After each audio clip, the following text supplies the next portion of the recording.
Yeah. So I can see from the program that there are several dignitaries, and I'm very happy that Professor Suresh has come in, Professor Munin Chandradeka. I can also see people, the faculty from Malaysia, from USA. I have been telling my university faculty to organize such webinars. Unfortunately, this being a health university, and especially because the doctors have been totally involved as frontline workers, we have not been able to come up. They are all the time doing duties and risking their lives. So I'm really very happy that Pratiksha Institute has done, I think, the first webinar of this sort. And I told Dr. Satyendra also that this is very, very welcome. So I must also congratulate Dr. Pramod Sharma, who is an old friend of mine, because we are both gynecologists, for taking the step forward. And I'm sure the delegates who are present, who have come, will greatly benefit from this. When I joined the university as the Vice Chancellor about a year back, the first thing I did was to start doing seminars, workshops, and CMEs on two aspects: research and how to write a paper. Because the first time that I went in for a committee PhD, I was not very happy because I have worked in All India Institute of Medical Sciences for the last 35 years. And therefore, I wanted that certain standard. Because I'm from Assam, I'm from Guwahati, I'm an old student of Guwahati Medical College. I wanted that Assam to come up to the same standards as AIIMS. Why not? We have a very nice department of pharmacy there, clinical pharmacy as well, pharma department. So I was also telling the pharmacists here that they should have something like that. So research is one thing. Now to go systematically, first of all, again, let me congratulate all of you, and I look forward to more such interactions, especially what Dr. Bora said about the multidisciplinary type. In fact, Professor Bora, you will remember that we were planning to have a workshop, but because of the COVID coming in, we could not hold it. But I think it's time now that we should go on for the collaborations. Pharmacists have a very important role. In fact, I think all the pharmacies are open, and they're the ones who have been fighting COVID. So coming straight to the point, because of the most of the points have been covered by my esteemed speakers before me, I will not like to repeat them. You all know what COVID is. But at the same time, I would like to say that there's a sort of a panic here. There's a sort of a panic here. Everybody is just talking only about COVID, COVID, COVID. And other things also should not be forgotten. It reminds me of the HIV, panic which happened about 20 years back. I was a junior faculty at AIIMS, and the first delivery of an HIV positive patient was actually in my unit. And I can relate the panic which happened at AIIMS at that time to the panic which is happening here. So I'd like to start with that only. We have to realize that COVID is here, probably here to stay for about 2-3 years. We don't know, because the similar pandemic had happened, which is the Spanish flu, and it went on for several years. May not be that bad, but we have to be prepared for that. So what I'm saying is education. Me being a vice chancellor like Dr. Bora, our thoughts are for the students, first of all, how their education should not suffer. So from that point of view, the first thing is about classes. So I'm sure all your institutions, the Pratiksha Institute and all the other institutions, a pharmacy under my university also, are doing the classes. They are online. And I think, I don't agree that poor students should not buy a mobile. They should at least get a smartphone. And I was listening to the TV the other day. The Vice Chancellor of Cochin University was saying that many of us have extra mobile phones. We should probably donate all those phones, and thereby the poorer students could make use of that. And so therefore online classes are going to be there for at least a year or two. And if we don't provide the students, don't find a way by which people who have extra mobiles donate, and that could be done. So I think Pratiksha Institute and other institutes should see that all the students get the smartphones.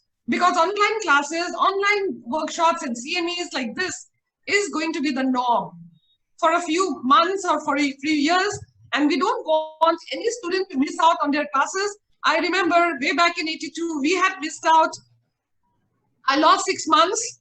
That was the minimum. Other people had lost years. So we don't want our students to lose more years or any months. Then, then comes the point for the university is that we should have training sessions. You must train all the students, all the people under you, all the pharmacists. So I hope you are also calling pharmacists, and I have been going to a few pharmacies and I see that they are doing very well, but they need to know more. They need to know more about prevention, and when they go back home, how they should be separately stay, quarantine at home. So I have talked to a lot of pharmacists, and I find that they don't really know. They are observing everything very well in the pharmacy, in the shop. They're maintaining the distance, they're wearing masks, they're doing all that. But when they come home, they're taking the child in their lap. So that is, so you need to train them. And some forum like this is a place by which you can train them. You can take out material for them to be doing, how they should quarantine themselves at home. A lot of people do not even know what is the meaning of contact. Even senior professors, I'm sure, I'm very sad to say, they do not know really what is who is a contact. So the contact, they think if they are sitting in this room and there's a person sitting in the next room, and in this room there has been a visit by a person who is COVID positive, how do you think that the person in the next room is going to have a chance of infection? There is no chance. So minor things like this, which actually amounts to awareness, should be done by you in this type of a forum. You should define what is a contact, who is a low risk contact, who is a high risk contact. How much of quarantine is required for a low risk contact and how much is there for a high risk contact? Where should the low risk contact be quarantined? The low risk contact can be staying at home. They don't have to spend 14 days in a hotel which is from the taxpayers' money. Why should we be paying for somebody who has not taken care of themselves? Similarly, things like that. Then we should also see comorbidities. We have seen that the death rates, though people are so morbidly scared, they think that if you have COVID infection, it is like a death sentence. Just as the way it used to be with tuberculosis. Once you have tuberculosis, it was as if you had a death sentence. Once you had HIV, it seemed as if it was a death sentence. But it is not that like that now. It's not that having a COVID infection is like pronouncing a death sentence. You have to know that the death rates are different. So when we're talking about the challenges, one of the challenges, the awareness regarding the high-risk factors. You should not take a blanket, view that COVID means 5% death. It's not like that. You should be actually, this is an area for research. People between the age of 20 to 50 are not really very high risk. They are the ones who, taking proper precautions, can actually go to work. It is only the people who are above 60, above 65, or even in a younger age group, those who have comorbidities like diabetes, hypertension, cardiac disease, lung disease, they are the ones. So you have to segregate the population. Every college, every university has to segregate their faculty, their workers in this manner. And because the universities, your colleges, your institutes have to run. And that is what I'm working on, that we should be categorizing the symptoms as well, mild, moderate, severe.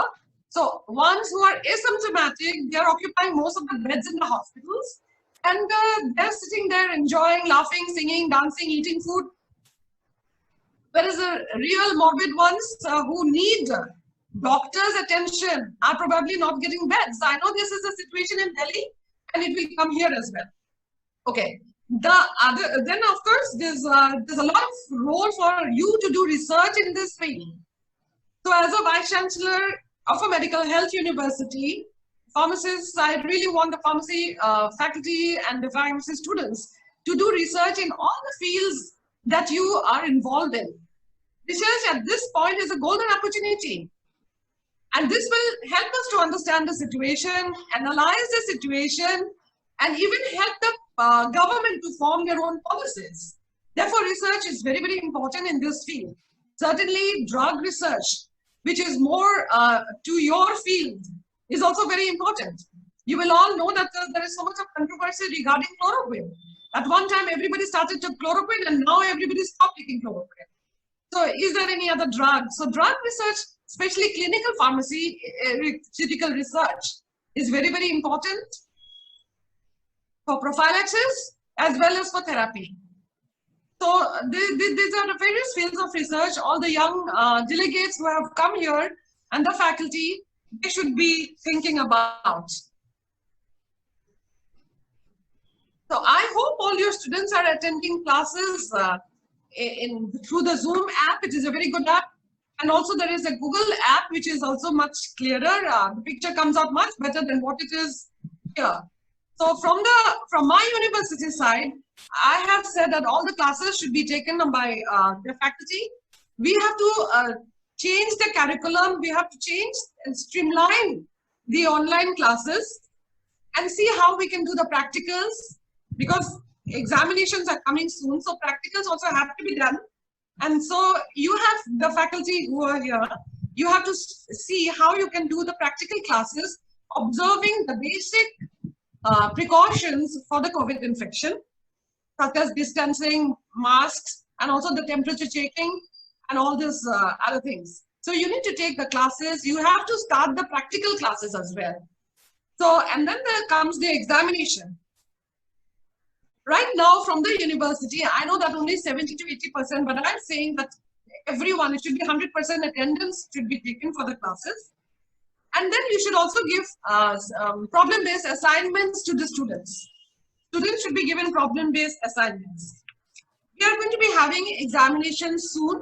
I am in the process of having the PG examinations for all the health universities, PGs for the medical colleges, and we are having the examinations from the 20th of June. So PGs are not too many, so that is not going to be difficult. Fortunately, it is only the supplementary batches of the MBBS students which will be held, and that exam also I have ordered for it to be held in July.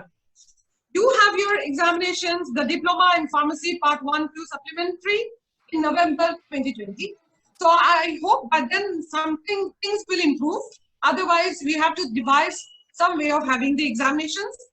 The B Pharma first and second semester exams also are in December. I'm very happy at this point that the Pharmacy Council of India has issued notification regarding the promotion of the B Pharma semester students to the next semester, subject to evaluation later on. So this is a very important and a very positive step in seeing that the students do not lose a semester. So I congratulate the Pharmaceutical Association for that, for the Pharmacy Council for that.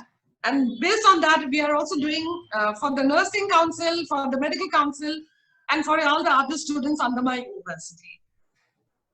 Another field of research is the stress. There's so much of stress going on. And I can say that especially the domestic violence is increasing and other things we need to study. So all pharmacists, you are the ones who have people coming to your place. You cannot go out to the field, but you are lucky. You have people coming to you. So those who are really research-minded, all you have to do is make a pro forma, tell your pharmacist to fill it in. That will give us a lot of important, documentation as what is the prevailing situation in the population. That will help us and the government formulate the policies. I think you know that the university, our university and the Guwahati Medical College, especially faculty, we have been in the forefront of doing the protocols and also doing the training for the government of Assam. So I'm requesting you all also to do that such research, because if you just fill a pro forma, and maybe I will talk to the Pratiksha Institute, to Dr. Deka, to come up with a pro forma, and your pharmacists can probably do that from their own shops. And once we get about 1,000 or 10,000, we will be able to do, serve the population in another way. That is going to be another challenge for the COVID. And for the future, it will help us. So I was just thinking about what else you can do from your education, your basic whatever facilities you have towards managing the COVID challenge for now and for the future. Another problem is a stigma. I'm sure a lot of people do not come out with their contact history, with their travel history, because they feel scared that they will be victimized, that the people will say that you are the cause because of which I am having to go for quarantine. So this is something which is, we have to deal with. And again, especially the people who are coming again to the pharmacists and who are coming for the counseling, they can also be questioned, a pro forma can be filled, and you can get very, very valuable data. So all the time I'm thinking of what are the different research projects that can be done. And I'm sure that you have a very easy way by which you can help the COVID pandemic by doing this sort of population epidemiological research. So I urge all the delegates here, the faculty here, to see how they can help us in these challenges for the future by the various types of research, environmental, drug research, epidemiological research, and looking at the mental health and the mental stress. Even you will know how many people are actually diabetic, how many people are actually hypertensive. They are the ones coming to you for the medicines. And again, there is controversy about which antihypertensive. So, if you really think about it, there is so much of research that you can do. Please tell me when I'm overshooting my time because I get carried away. So I think I have given you a lot of points for you to think about how you can overcome the challenges and how you can improve the overall situation, not only in Assam, but also in the country. Because I being from AIIMS, and I always think that you should not think local. You should think national, you should think international. So this COVID is a wonderful experience, is a wonderful opportunity for you to wake up, do research in the various aspects that you are dealing with, note down all the important points, and finally give back the information to us, to the government, or publish them. If you do not publish, you will not be able to get your work across to the other people who are looking at you, who will look at you based on your publications. So I wish the webinar a grand success. I welcome all the foreign faculty and all the delegates who have come here. And I thank the organizers for giving me this wonderful opportunity to speak to you directly. Thank you all very much.